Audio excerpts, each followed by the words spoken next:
역사상 처음으로 인간을 달에 데려다준 아폴로 11호 안에는 수소 연료전지 세대가 있었습니다. 당시 나사는 우주선의 에너지원으로 납축전지, 태양력 같은 걸 고려했지만 납축전지는 전기 충전량이 부족했고 태양력은 기술 수준이 낮았습니다. 수소 연료전지는 발전 효율이 높고 전기와 함께 물과 열까지 생산할 수 있었기 때문에 우주인과 함께 달나라로 가게 되었습니다. 이 수소 연료전지를 공급한 회사가 미국의 UTC 파워입니다.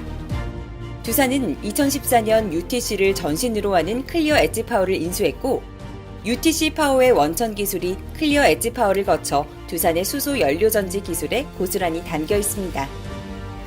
국내 최대 발전 회사인 두산은 언제부터 왜 수소 연료전지에 몰두하게 됐을까요?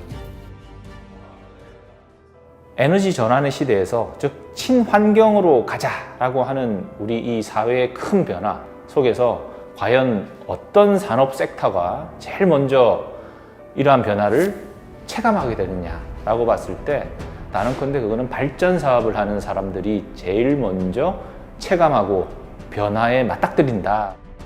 두산그룹은 성장의 축으로 가지고 있던 발전 사업에서 친환경의 변화를 가장 먼저 맞닥뜨리게 됩니다.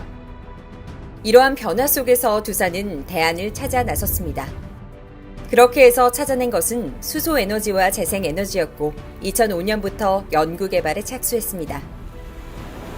국산 기술로서 풍력 터빈을 최초로 개발하고 시멘스나 GE나 글로벌 기업들과 격차를 좁혀가는 그 출발점이 2005년이었던 것으로 기억하고요. 동시에 수소 에너지를 기반으로 하는 연료전지 기술도 비슷한 시기에 자체 기술로서 개발을 시도하게 되었습니다.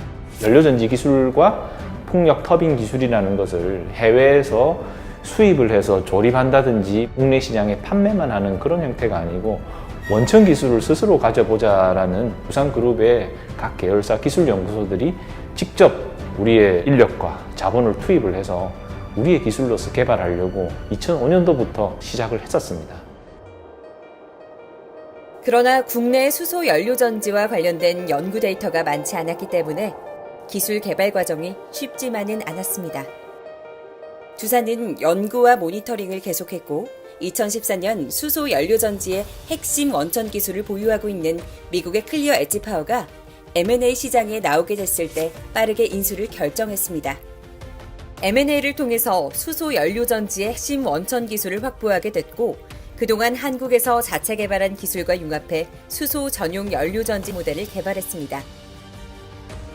미국의 클리어 엣지 파워라고 PAFC 연료전지 기술의 원천이라고 볼 수 있었지만 우리가 응용할 수 있었다 또는 새로운 제품을 더 개발할 수 있었다라는 것에 대한 결과물로 전 세계에서 최초인 50메가와트 규모의 수소 연료전지 전용 모델을 우리가 직접 개발하고 전 세계 최대 규모로 공급하고 그런 것들이 우리가 원천 기술을 가지고 있지 않았더라면은 그냥 거기서 머물렀을 텐데 수소라는 변화 시대를 맞이하면서 가장 앞서서 가장 큰 대규모의 전무후무한 트랙 레코드를 실현하게 된 그 기반은 말씀드린 원천 기술, 응용하고 새롭게 만들어내고 새로운 사업을 펼칠 수 있는 기반이 되는 그런 역량, 그것을 갖추었기 때문이라고 생각합니다. 그런 측면에서의 의미가 가장 크다고 봅니다.